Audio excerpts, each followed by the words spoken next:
وكفى وسلام على عباده الذين اصطفى أما بعد فأعوذ بالله من الشيطان الرجيم بسم الله الرحمن الرحيم لقد خلقنا الإنسان في أحسن تقويم صدق الله مولانا العلي العظيم وصدق رسوله النبي الأمين ونحن على ذلك لمن الشاهدين والشاكرين والحمد لله رب العالمين۔ فاضل جلیل عالم نبیل محترم مولانا مفتی ارشاد احمد صاحب سعیدی، حضرت مخدوم سبطین حیدر صاحب بخاری اور عزیز محترم راشد شبیر صاحب بخاری، حضرت علامہ مولانا سراج احمد صاحب سعیدی، مولانا ابو الوقاص عبدالستار صاحب سعیدی، جماعت اہل سنت پاکستان کے روح و رواں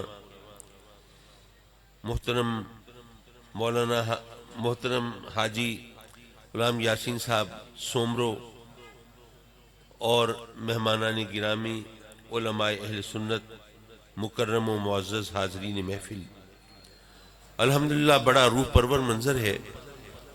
شب میلاد کی مناسبت سے یہ جو محفل سجی ہے، اس میں جس طرح آپ نے اس کی رونق بڑھائی ہے اور ذوق در ذوق شرکت فرمائی ہے، اس سے دل بھی باغ باغ ہوا ہے، امید کی کرنیں بھی روشن ہوئی ہیں کہ لوگ سازشوں کے جال بنتے رہیں، مذہب سے دور لے جانے کی کوشش کرتے رہیں، لوگ اس طرح شکوک و شبہات کے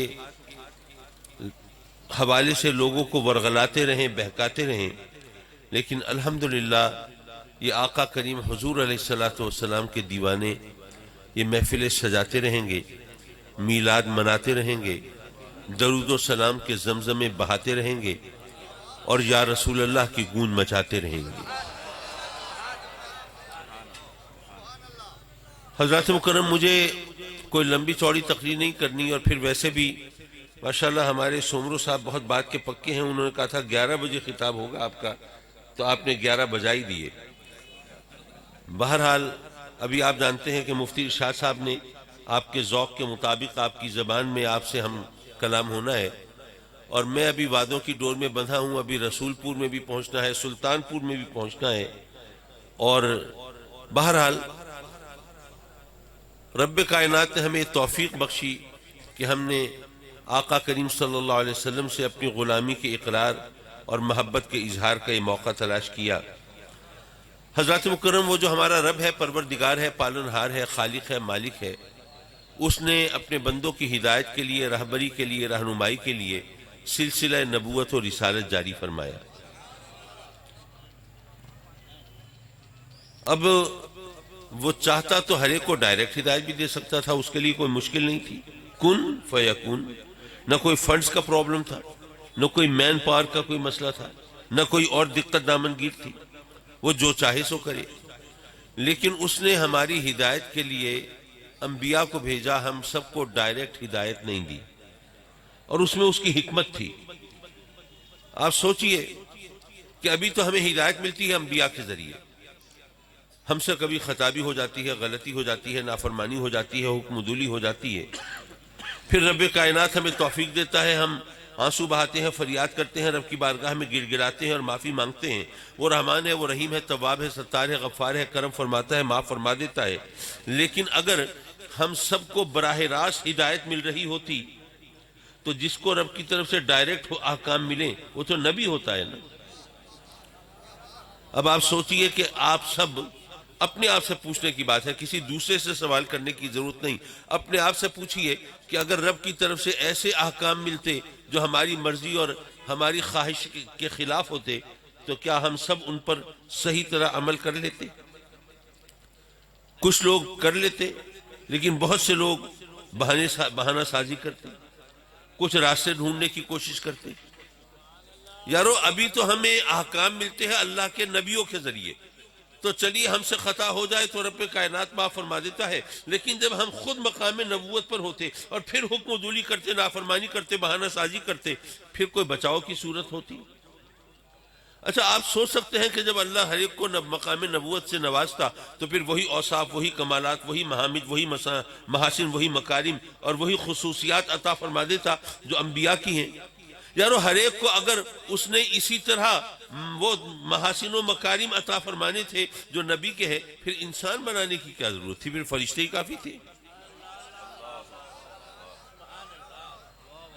انسان جو ہے اس کے اندر خیر اور شر دونوں قوتیں ہیں، بلکہ انسان جو اشرف المخلوق ہے، کچھ لوگوں نے کہا یہ اشرف المخلوق ہے اس لیے کہ اس کو شر کی قوت سے لڑنا پڑتا ہے، خیر کے لیے، بھلائی کے راستے پر چلنے کے لیے، صراط مستقیم کو اپنانے کے لیے اس کو خود اپنے نفس سے بھی اپنے من کو مارنا پڑتا ہے، نفس سے لڑائی کرنی پڑتی ہے، اور شر کی قوتوں سے برسر پیکار ہونا پڑتا ہے، محنت اور مشقت کرنا پڑتی ہے۔ تو جو محنت اور مشقت کرے تو اس کو پھر فضیلت تو ملنی چاہیے۔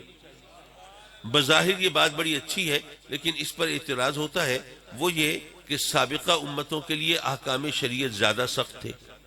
آپ روزہ رکھتے ہیں، افطاری کرنے کے بعد ماشاءاللہ آرام فرماتے ہیں، سحری کے وقت اٹھتے ہیں، پھر جناب سحری کھاتے ہیں، لطف اندوز بھی ہوتے ہیں اور ثواب بھی حاصل کرتے ہیں۔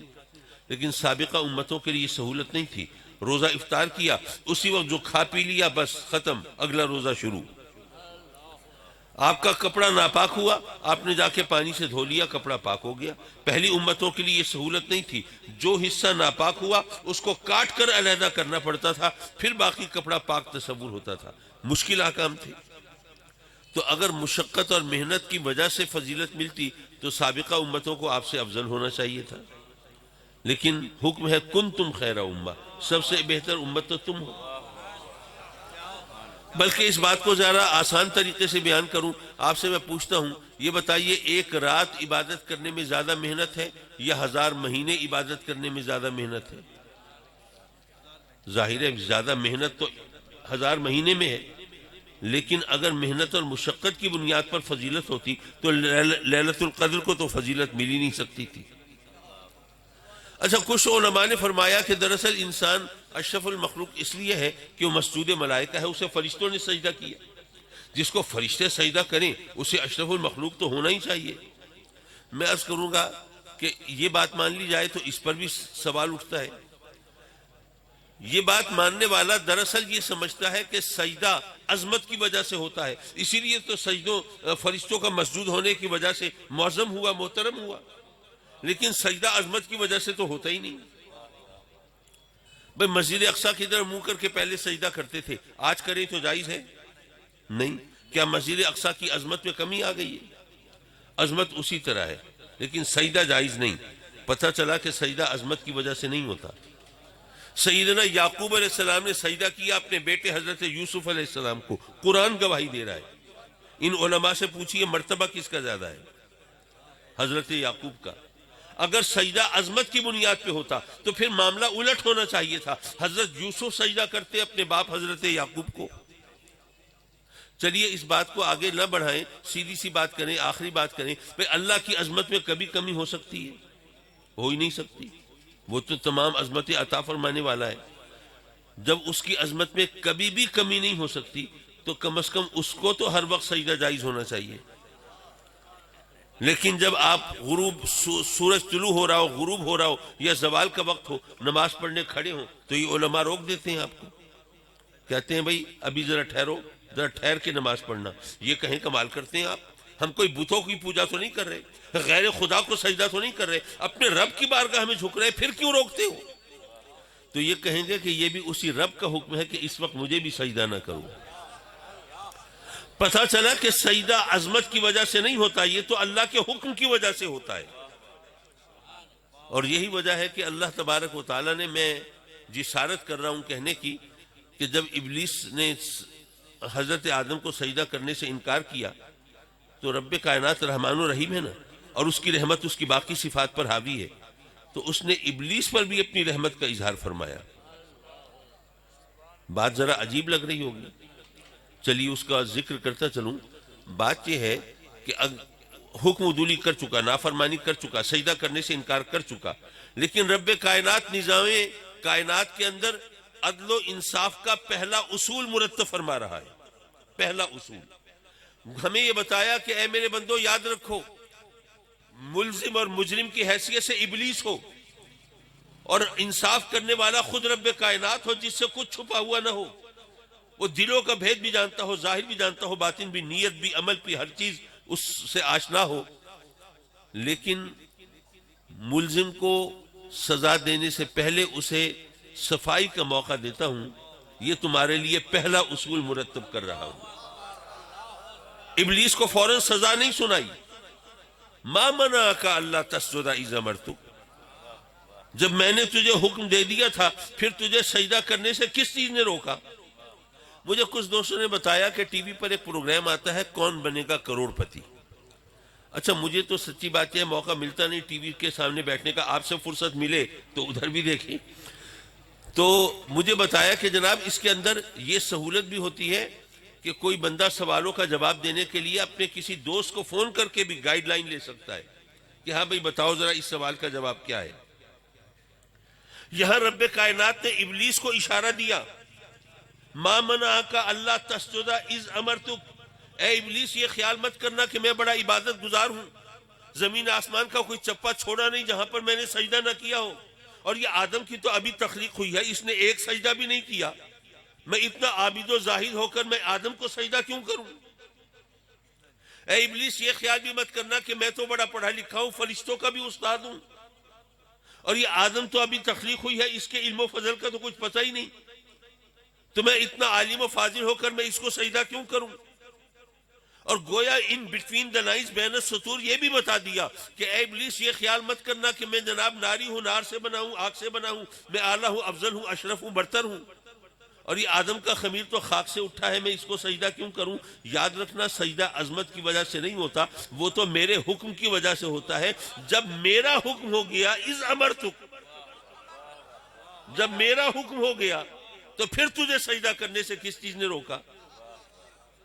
لیکن چونکہ وہ ابلیس نے راندہ درگاہ ہونا تھا، ملعون مردود ہونا تھا، اس نے وہی پٹی سنائی اور وہی راگنی الاپی اور کہا کہ انا خیر منہ، میں بہتر ہوں آدم سے، خلقتنی من نار و خلقتہ من طین۔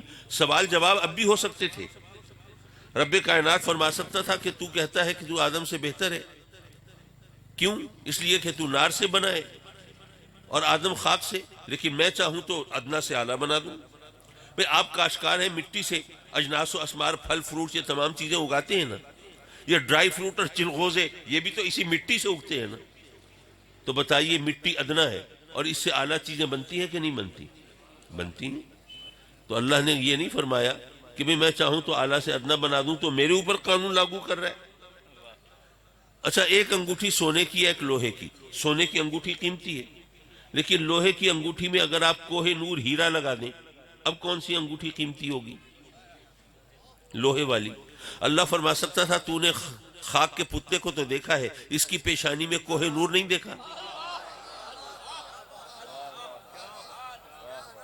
اگر وہ لوہے کی انگوٹھی اس ہیرے کی وجہ سے زیادہ قیمتی ہو سکتی ہے تو یہ خاک کا پتلا اس نور کی وجہ سے تجھ سے افضل نہیں ہو سکتا؟ سوال و جواب ہو سکتے تھے، لیکن نہیں، رب کائنات نے ایک سنت قائم فرمائی اور ہمیں سبق دیا کہ اس نے میری نافرمانی کی تھی، حکم عدولی کی تھی، میں نے اسے صفائی کا موقع دیا، میں نے اس سے پوچھا، لیکن اب کہتا ہے یہ آدم سے بہتر ہے، میرے نبی کی شان میں گستاخی کرتا ہے۔ جو گستاخ رسول ہو، گستاخ نبی ہو، اس سے سوال و جواب نہیں ہوتے، اس سے نہیں پوچھا جاتا تو نے یہ کیوں کہا اور کیوں نہیں، اور یہ بات کیوں نہیں مانی، نہیں، اس کے لیے تو سنت یہ ہے اللہ کی کہ اس کو کہا جاتا ہے تم مردود ہے، ملعون ہے، مردود ہے، جنت سے نکل جا۔ اور یہاں پر ایک نقطہ اور ہے، ذرا وہ ہمارے عقیدے کی وضاحت کے لیے بہت خوبصورت ہے، ذرا وہ بھی سمجھتے چلیے۔ جب شیطان مردود و ملعون ہوا تو اس نے کہا کہ مولا میں بھی تیرے بندوں کو بہکاؤں گا اگر مجھے مہلت ملے۔ پوچھا کتنی مہلت چاہیے؟ عرض کی مولا قیامت تک۔ فرمایا ٹھیک ہے قیامت تک کی مہلت دیتے ہیں تجھے، اور تجھے مہلت بھی دیتے ہیں اور اتنی طاقت دیتے ہیں کہ تو دلوں میں وسوسے پیدا کر سکے، تو انسان کے جسم میں خون کی طرح گردش کر سکے، مکر و فریب کے جال بچھا سکے، انسان کو ورغلانے کے لیے سازشوں کے کا طومار کھڑا کر سکے، یہ تمام طاقت تجھے دیتا ہوں، لیکن جو میرے ہیں نا ان پر تیرا داؤ نہیں چلے گا۔ حضرات مکرم، اب یہ ابلیس کو یہ طاقت ملی ہے نا، کوئی معمولی طاقت ہے؟ دلوں میں وسوسے پیدا کرتا ہے، انسان کے جسم میں خون کی طرح گردش کرتا ہے، اپنے مکر و فریب سے ورغلاتا ہے، بہکاتا ہے، جنت سے دور لے جانے کی کوشش کرتا ہے، جنت سے محروم کرنے کی صحیح کرتا ہے، اور جہنم کا ایندھن بنانے کی کوشش کرتا ہے۔ کتنی طاقت ملی ہے اس کو؟ یہ طاقت کس نے دی ہے اس کو؟ اللہ نے دی ہے نا۔ ظاہر ہے اللہ کے دیے بغیر تو کسی کو کہیں سے کچھ مل نہیں سکتا، اللہ نے اس کو یہ طاقت دی ہے۔ اب ذرا یہ بھی بتا دو، ابلیس اللہ کا دوست ہے کہ دشمن ہے؟ بھائی دوست تو نہیں ہو سکتا، دوست تو ولی کو کہتے ہیں نا۔ میرا خیال ہے ہم میں سے شیطان کو کوئی ولی اللہ تو نہیں مانتا۔ ولی کہتے ہیں دوست کو، ولی کہتے ہیں محبوب کو، ولی کہتے ہیں مقرب کو، شیطان کو کوئی ولی اللہ نہیں مانتا، وہ تو اللہ کا دشمن ہو سکتا ہے، سرکش ہے، باغی ہے، نافرمان ہے، مردود ہے، ملعون ہے، وہ تو راندہ درگاہ ہے، اس کو دشمن کہہ سکتے ہیں، دوست نہیں کہہ سکتے۔ یارو صرف اتنی بات پلے باندھ لو، اور کوئی بھی اگر ورغلانے کی کوشش کرے اس کو جواب دے دو کہ یارو رب نے اگر اپنے دشمن کو اتنی طاقت دی ہے تو اس نے اپنے دوستوں کو کتنی طاقت دی ہوگی۔ یہ سوچنے کی بات ہے۔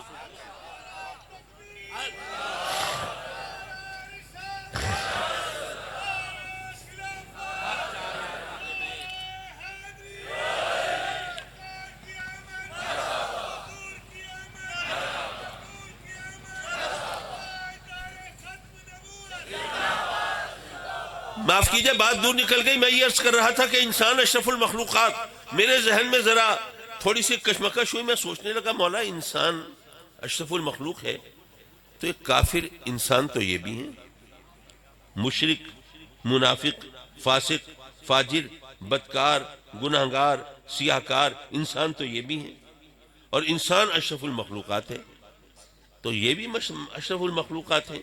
کیا فرشتوں سے افضل ہیں کافر؟ نہیں، تو انسان اشرف المخلوقات ہے، انسان یہ بھی ہیں، پھر کس دلیل سے آپ ان کو خارج کریں گے؟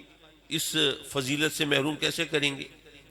اب جس طرح میں نے سمجھا، دراصل یہ علماء کرام ماشاءاللہ علم و فضل کے پہاڑ ہوتے ہیں اور دلائل کے انبار لگاتے ہیں، میں سیدھی سادی ایسی بات کرتا ہوں جو ذرا ہمارے ذہن کی تسکین کا سامان بن جائے۔ میں نے جس طرح سمجھا میں آپ کے سامنے بیان کر دیتا ہوں۔ اصل میں آپ سے اگر پوچھوں کہ آپ کے خیال میں دنیا کا سب سے اچھا، سب سے لذیذ، سب سے مزیدار پھل کون سا ہے، تو ہر ایک اپنی پسند کی بات کرے گا، لیکن میں نے صرف ایک مثال ہی دینی ہے نا، تو فرض کیا کہ دنیا کا سب سے لذیذ پھل آم ہے۔ اچھا، آم کی مختلف ورائٹیز ہیں، چونسا بھی ہے، رٹول بھی ہے، دسہری بھی ہے، سنری بھی ہے، مالدہ بھی ہے، اور لنگڑا بھی ہے، یہ تمام ورائٹیز ہیں۔ تو سب سے بہتر آم کون سا ہے؟ تو فرض ہی کرنا ہے، فرض کیا رٹول سب سے بہتر آم ہے۔ ہم نے فرض کیا دنیا کا سب سے بہتر پھل آم اور سب سے اچھا آم رٹول۔ اگر میرے گھر کے صحن میں انور رٹول کا درخت لگا ہو تو میں آپ سے کہوں کہ جناب میرے گھر کے صحن کا جو درخت ہے اس کے پھل دنیا کے تمام پھلوں سے بہتر ہیں، تو اصولی طور پر یہ بات صحیح کہی میں نے؟ بات تو ٹھیک ہے نا؟ کیونکہ ہم نے فرض کیا کہ دنیا کا سب سے اچھا پھل آم ہے اور سب سے اچھا آم رٹول ہے، تو وہ رٹول کا درخت ہے، تو میں کہہ سکتا ہوں فرض کیجئے آپ تشریف لائے ملنے کے لیے، میں نے آپ سے کہا جناب میرے گھر کے صحن کا جو درخت ہے اس کے پھل دنیا کے تمام پھلوں سے بہتر۔ آپ نے کہا، آپ نے سوچا ذرا کاظمی صاحب شیخی بگھار رہے ہیں، ذرا ان کی ٹانگ کھینچنی چاہیے، مجھ سے کہا جی ذرا ہمیں بھی زیارت کرائیں۔ میں نے کہا ٹھیک ہے آئیے چلیے، میں لے گیا۔ آپ نے دیکھا رٹول کا درخت ہے، اس پہ آم لگے ہوئے ہیں، گرمی کا موسم ہے، تو آپ نے نگاہیں دوڑائیں، تلاش کیا، ایک آم ایسا نظر آ گیا آپ کو جس میں کیڑے پڑے ہوئے تھے، آپ نے وہ توڑ لیا اور میرے پاس آ گئے، کہنے لگے جناب آپ کہہ رہے تھے اس درخت کے پھل دنیا کے تمام پھلوں سے بہتر، یہ اسی درخت سے میں یہ دانہ توڑ کے لایا ہوں، بتائیے دنیا کے تمام پھلوں سے بہتر ہے؟ میں نے کہا بھائی اس میں کیڑے پڑے ہوئے ہیں، دنیا کے تمام پھل تو ایک طرف، اس کو تو گنڈھیری کے مقابلے میں بھی نہیں رکھا جا سکتا، آپ کمال کرتے ہیں۔ آپ نے کہا اچھا ذرا ٹھہریے میں کوئی اور دانہ دیکھتا ہوں، پھر گئے، نگاہیں دوڑائیں، تلاش کیا، حسن اتفاق سے ایک دانہ آپ کو اور نظر آیا جس کو طوطے نے چونچ مار دی تھی، وہ گل گیا تھا، اب وہ توڑ لائے۔ جناب یہ بھی آپ کے سامنے اسی درخت سے توڑا ہے، دنیا کے تمام پھلوں سے بہتر ہے یہ؟ میں نے کہا کہ جناب اب آپ مجھے شرمندہ کرنے پہ تلے ہوئے ہیں تو آپ کی مرضی. بھئی وہ اس میں کیڑے پڑے ہوئے ہیں، یہ گل گیا ہے، اس کو تو مقابلے میں رکھا ہی نہیں جا سکتا. یارو انسان تو اشرف المخلوقات ہے، لیکن اگر کسی انسان میں کفر کے، شرک کے، بدعقیدگی کے کیڑے پڑ گئے ہیں، یا اگر کسی انسان کو شیطان نے چونچ مار دی ہے، تو اس کو مقابلے میں نہیں رکھا جا سکتا.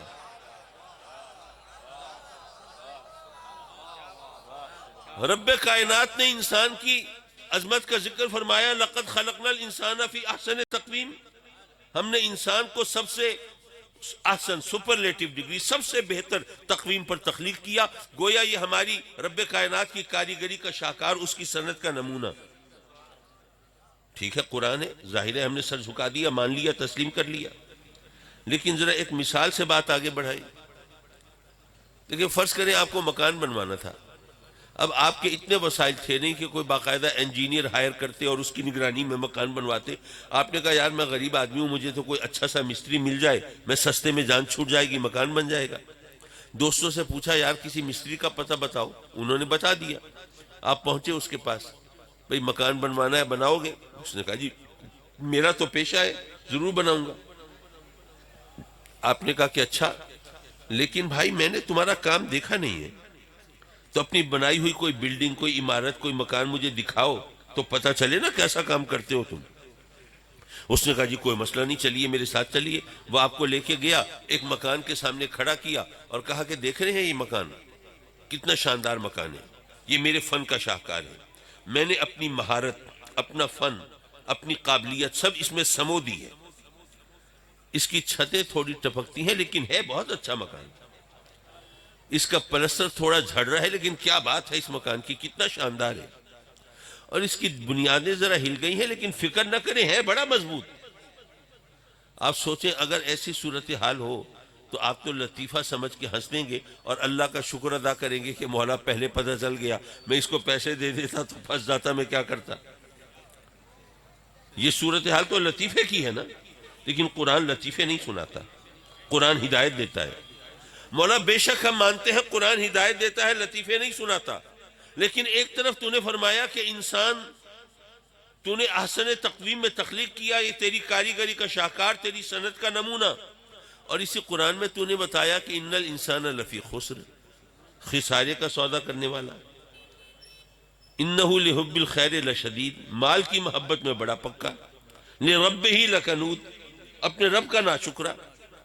اب میں حافظ نہیں ہوں لیکن قرآن میں رب کائنات نے انسان کے لیے جو تراکیب، جو قافیے استعمال فرمائے، کہیں کفورا، کہیں قطورا، کہیں عجولا، کہیں فرمایا رب کا ناشکرا ہے، کہیں فرمایا بڑا کم ہمت ہے، بے حوصلہ ہے، قطورا ہے، کہیں فرمایا عجولا ہے، بڑا جلد باز ہے، بے صبرا ہے،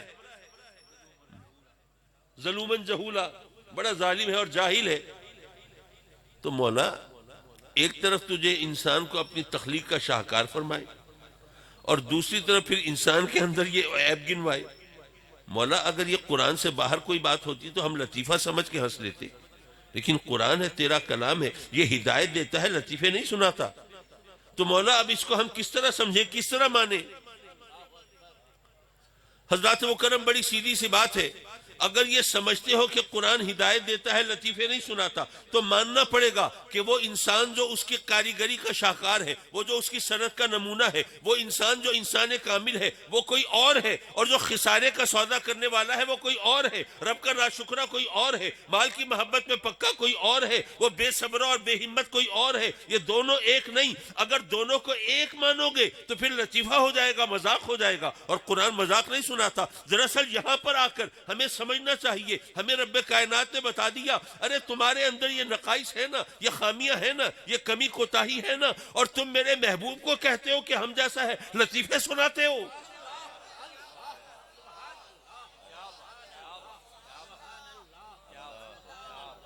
حضرات مکرم میرے آقا کریم تو انسان کامل ہے نا. اور یہاں پر میں ایک بات کی وضاحت کرتا چلوں. ایک صاحب نے مجھے ایک کلپ بھیجی، ایک مفتی صاحب ہے، کوئی آج کل سوشل میڈیا پر بڑے وائرل ہے، ان کی کلپ بھیجی اور وہ کہہ رہے ہیں کہ جناب یہ لوگ جو ہیں یہ نبی کریم کو نور مانتے ہیں، بشریت کا انکار کرتے ہیں، دیکھیے کتنے بے وقوف ہیں. میں ان علماء کی موجودگی میں یہ وضاحت کرنا چاہتا ہوں، بتانا چاہتا ہوں کہ ہم اہل سنت کا یہ ایمان ہے، یہ یقین ہے کہ آقا کریم صلی اللہ علیہ وسلم کی بشریت کا اگر کوئی انکار کرے تو وہ دائرہ اسلام سے خارج ہو جاتا ہے، وہ کافر ہو جاتا ہے، وہ اس لیے کہ وہ قرآن کا منکر ہو جائے گا۔ میرے آقا کریم کے بشریت کا ذکر تو قرآن میں رب کائنات نے فرمایا ہے نا، تو اس لیے آقا کریم کو بشر ہم مانتے ہیں، یہ ہم پر الزام ہے کہ ہم نہیں مانتے، ہم تو خیر البشر مانتے ہیں، ہم تو سید البشر مانتے ہیں۔ حضرات مکرم، بات دراصل یہی ہے سمجھنے کی ہے، انسان کو رب کائنات نے اپنا خلیفہ بنایا۔ خلیفہ کسے کہتے ہیں؟ اردو میں اس کا ترجمہ ہے نائب، ایک صدر ہے، ایک نائب صدر ہے۔ اگر انگلش میں کہیں تو اس کا ٹرانسلیشن وائس سے کیا جاتا ہے، ویسے ڈیپٹی، ایڈیشنل، ایکسٹرا وغیرہ کے الفاظ بھی استعمال ہوتے ہیں، لیکن عام طور پر وائس کا لفظ، chairman, vice chairman, president, vice president. نائب، نائب کون ہوتا ہے؟ نائب وہ ہوتا ہے جو اصل صاحب اختیار کی غیر موجودگی میں اس کا اختیار استعمال کرے۔ بھئی ایک پریزیڈنٹ آف پاکستان ہے، اگر وہ نہ ہو، ملک سے باہر ہے یا بیمار ہے یا کسی وجہ سے بھی فنکشنل نہیں ہے، کام نہیں کر رہا، تو ظاہر ہے کاروبار سلطنت تو چلنا ہے نا، تو کسی نہ کسی کو اس کی اتھارٹی استعمال کرنی ہے، تو جو اس کی اتھارٹی اس کی غیر موجودگی میں استعمال کرے گا وہ اس کا نائب ہوگا۔ حضرات مکرم، اب میرا خیال ہے ہم میں سے کسی میں اتنی ہمت تو نہیں ہے کہ اللہ سے یہ پوچھے کہ مولا تو غیر حاضر ہو نہیں سکتا، تو نے خلیفہ کیوں بنایا؟ یہ تو ہم نہیں پوچھ سکتے۔ نہ وہ بیمار ہو سکتا ہے، نہ غیر حاضر ہو سکتا ہے، نہ غیر موجود ہو سکتا ہے، نہ نان فنکشنل ہو سکتا ہے، وہ تو لازماً ان تمام چیزوں سے ماورا ہے، بالاتر ہے، پاک ہے، صاف ہے۔ تو مولا پھر تجھے خلیفے کی کیا ضرورت تھی؟ یہ تو ہماری جسارت نہیں ہم پوچھیں، لیکن ہمیں کم از کم یہ پتہ چل گیا کہ باقی تمام نائبین جو ہیں وہ اصل صاحب اختیار کی غیر موجودگی میں اس کا اختیار استعمال کرتے ہیں، لیکن انسان اللہ کا وہ نائب ہے جو اللہ کے ہوتے ہوئے اس کا اختیار استعمال کرتا ہے، اس کے ہوتے ہوئے۔ تو حضرات مکرم، جو اللہ کا نائب ہے، اب یہ بھی سمجھنے کی بات ہے نا، انسان کے بارے میں بات ہوئی تو اللہ کا جو نائب ہے وہ انسان کامل ہے، وہ انسان وہ ہے جو احسن تقویم میں تخلیق ہوا ہے، اور یہ جو باقی یہ جو ہیں جن کی خصوصیات گنوائیں کہ وہ بے صبرہ ہے، وہ ناشکرہ ہے، وہ جناب کم ہمت ہے، بے حوصلہ ہے، وہ ظالم ہے، وہ جاہل ہے، فلاں فلاں، یہ سب وہ اللہ کی خلافت کے حقدار نہیں۔ اللہ کا خلیفہ تو وہی ہے جو اللہ کے دیے ہوئے اختیار کو اس کی موجودگی میں اس کے اذن سے اجازت سے استعمال کرتا ہے، وہ ہے انسان کامل، اور وہ ظاہر ہے کہ وہ انبیاء کرام علیہ الصلوۃ والسلام ہیں، وہ میری اور آپ کے آقا حضور علیہ الصلوۃ والسلام ہیں۔ حضرات مکرم، میں نے تو سوچا تھا 15-20 منٹ میں جان چھوڑ دوں گا، آدھا گھنٹہ تو ہو گیا، اب مجھے آگے نہیں جانا چاہیے، ایک نصیحت کر کے، کیونکہ دیکھیے میلاد شریف کی محفلیں تو آپ سجاتے ہیں اور برکت کے لیے سجاتے ہیں، لیکن اس سے ہمیں کچھ سبق بھی حاصل کرنا ہے نا۔ میں آپ سے بہت سیدھے سادے لفظوں میں، کوئی لمبا چوڑا فلسفہ نہیں چھانٹتا، ہم سب کی خواہش ہے کہ اللہ نے جن کو اولاد دی ہے وہ نیک ہو، سعادت مند ہو، برے کاموں سے بچے۔ سب کی خواہش ہوگی یا نہیں ہوگی؟ اگر کسی کی خواہش نہیں ہے کہ وہ نیک ہوں، کوئی چاہتا نہیں ٹھیک ہے جیسے ہیں ویسے ہی رہیں، وہ بے شک ہاتھ کھڑا کر دے۔ میرا خیال ہے کسی کی ایسی خواہش نہیں ہو سکتی، لیکن یاد رکھو یارو، یہ انسان جو ہے، یہ ہمارے جو بچے ہیں وہ اچھے کب بنیں گے؟ جب ہم خود اچھا بن کے ان کو دکھائیں گے۔ خلیل جبران فلسفی گزرا ہے لبنان میں، تھا تو وہ عیسائی، لیکن آقا کریم کا فرمان ہے کہ علم و حکمت کی بات جہاں سے بھی ملے، اے مومنو تم لے لو کہ وہ تمہاری متاع گم گشتہ ہے۔ اس نے ایک جگہ لکھا، اس کی ایک کوٹیشن ہے، کہتا ہے کہ some souls are like sponges, you cannot squeeze out of them except what they have sucked from you۔ یہ اس نے بچوں کے بارے میں لکھا کہ وہ کچھ روحیں، کچھ لوگ، کچھ بچے ایسے ہوتے ہیں جو سفنج کی طرف ہوتے ہیں. سفنج کسے کہتے ہیں؟ یہ فوم ہوتا ہے نا، فوم کے گدے ہوتے ہیں، فوم کی کرسیاں ہوتی ہیں، یہ فوم، یہ سفنج ہے اس کا اصل نام. تو سفنج کی طرح ہوتے ہیں. وہ کہتا ہے کہ سفنج میں آپ جو کچھ جذب کریں گے، اگر آپ سفنج پانی کے گلاس میں ڈالیں اور نکالیں، پھر اس کو نچوڑیں تو کیا نکلے گا اس میں سے؟ پانی. اور اگر دودھ کے برتن میں ڈال کے نکالیں پھر نچوڑیں، کیا نکلے گا؟ اور اگر اس کو کیچڑ میں ڈال کے نکالیں اور پھر نچوڑیں، کیا نکلے گا؟ تو وہ فوم، وہ سفنج ایسی چیز ہے، اس میں آپ جو کچھ جذب کریں گے، نچوڑیں گے، وہی نکل آئے گا. تو وہ خلیل جبران کہتا ہے کہ بچے جو ہے یہ بھی سفنج کی طرح ہوتے ہیں، یہ جو کچھ آپ سے لیتے ہیں نا، نچوڑتے ہیں تو وہی کچھ نکل آتا ہے. تو ہم اگر چاہتے ہیں ہمارے بچے اچھے بنیں تو یہ ممکن نہیں ہے کہ ہم خود تو منمانی کرتے رہیں، گناہ کے راستے پہ چلتے رہیں، رب کی نافرمانی کرتے رہیں، اور بچے جو ہیں وہ بڑے نیک اور سعادت مند ہوں.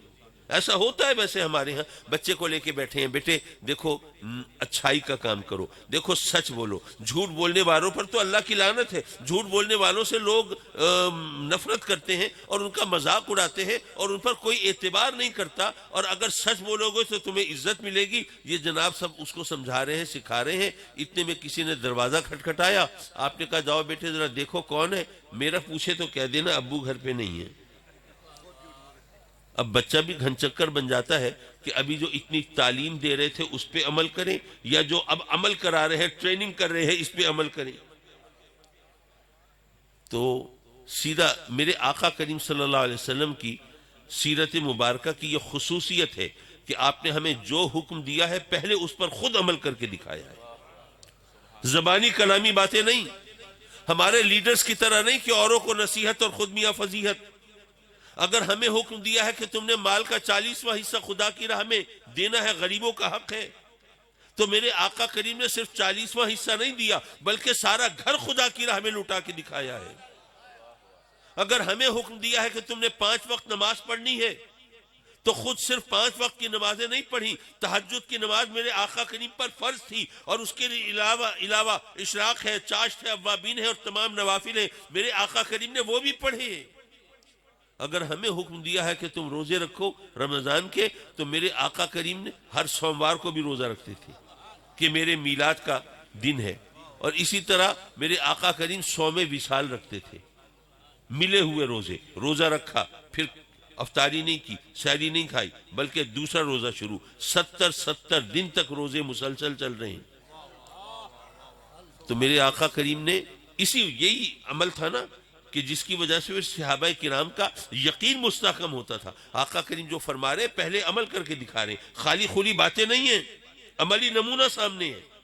تو ہم بھی اگر چاہتے ہیں کہ ہمارے بچے نیک راہوں پر چلے تو ان کے سامنے ہمیں نیک بن کے دکھانا پڑے گا، ورنہ ظاہر ہے کہ بچے جو ہیں وہ گھن چکر بن جائیں گے. ان کو پتہ نہیں چلے گا کہ ہمیں جو زبان سے کہتے ہیں اس پر عمل کرنا چاہیے یا جو کر کے دکھاتے ہیں اس کو اپنانا چاہیے. حضرات مکرم، ابھی آپ تشریف فرما ہیں اور بہت ہی شاندار اور بہت ہی جاندار خطاب ہونا ہے مفتی ارشاد صاحب کا، اور آپ نے ان کو پہلے بھی سنا ہوا ہے، کوئی اجنبی شخص تو نہیں ہے آپ کے لیے الحمدللہ. اور آپ سنیں گے تو لطف آئے گا. اور سبحان اللہ، اور نعت خوان حضرات بھی ہیں، وہ کہہ رہے ہیں آپ کے اس ذوق کی تسکین کا سامان بھی ہے، خوش گلوئی بھی ہے، خوش آوازی بھی ہے، ترنم ریزی بھی ہے، تغزل آفرینی بھی ہے. یہ تمام چیزیں ہیں آپ کے لیے انشاءاللہ العزیز. میں دعا کر کے آپ سے اجازت کا خواستگار. اللہم صلی علی سیدنا و مولانا محمد وعلی آل سیدنا و مولانا محمد وبارک وسلم وصلی علیہ. ربنا آتنا فی الدنیا حسنہ وفی الآخرۃ حسنہ وقنا عذاب النار. میرے مولا اس محفل کو سجانے والے اور یہ دیوانے اس کی رونق بڑھانے والے سب کو دارین کی سعادتیں عطا فرما، دین و دنیا کی نعمتیں عطا فرما. میرے مولا آج کل تیرے بندے غربت، بے روزگاری اور مہنگائی کے ہاتھوں بہت عاجز ہے. میرے مولا ان کے حال پہ رحم کر دے. پہلے بھی ان کی فصلوں کا نقصان ہو چکا، گندم کی فصل آئی تھی تو اس کا جو حشر ہوا مجھ سے بہتر آپ جانتے ہیں. اب سنا ہے کماد کے ساتھ بھی کوئی چکر چلا رہے ہیں. مولا ان کی فصلوں کو نقصان سے بچا لے، ان کے کاروبار کو گھاٹے سے بچا لے، اپنے سوا کسی کی محتاجی سے بچا لے. اور مولا قرضے کی لعنت سے نجات عطا فرما، اور قرضے کی ادائیگی کے لیے غیب سے کوئی بہانہ پیدا فرما، اور بیماریوں سے بھی چھٹکارا دے دے. نت نئی بیماریاں آ رہی ہیں، کبھی کورونا آ جاتا ہے، آج کل وہ منکی پاکس آ رہا ہے، اور مولا کرم فرما دے اپنے حبیب کے صدقے میں، اور جو بے اولاد ہے ان کو صاحب اولاد کر دے، خوش نصیب اولاد دے دے، اور جن کو اولاد دی ہے انہیں اولاد کے دکھ سے بچا لے، اولاد کا سکھ دکھا، اولاد کی طرف سے ہمیشہ خوشیاں اور خوشخبریاں عطا فرما۔ کثیر مجمع ہے، دل کی گہرائی سے دعا کریں، مولا فلسطین کے حال پہ رحم کر دے، مولا ان پر ظلم کی رات بہت طویل ہو گئی ہے، اب اس رات کو مختصر کر دے۔ میرے مولا ہم بھی شرمندہ ہیں، جس طرح ان کی مدد کرنی چاہیے تھی ہم نہیں کر پائے، پر مولا تو مجبوریاں جانتا ہے، امت مسلمہ کو وہ حکمران عطا فرما جو فلسطینیوں کے زخموں پہ مرہم رکھ سکیں، جو ان کے درد کا مداوع کر سکیں، جو ان کے شانہ بشانہ کھڑے ہو سکیں اور ان کے دشمنوں کا مقابلہ کر سکیں۔ میرے مولا محض اپنے کرم سے ہماری ان دعاؤں کو مقبول و منظور فرما، جماعت اہل سنت کو اور ہمارے سنیوں کی جتنی تنظیمیں ہیں ان سب کو ترقی عطا فرما، اور ان دو دیوانوں کی یہاں حاضری کو مقبول و منظور فرما۔ آمین آمین آمین یا رب العالمین، وصلی اللہ تعالی علی خیر خلقہ ونور عرشہ محمد وآلہ وصحبہ اجمعین، آمین برحمتک یا ارحم الراحمین، لا الہ الا اللہ۔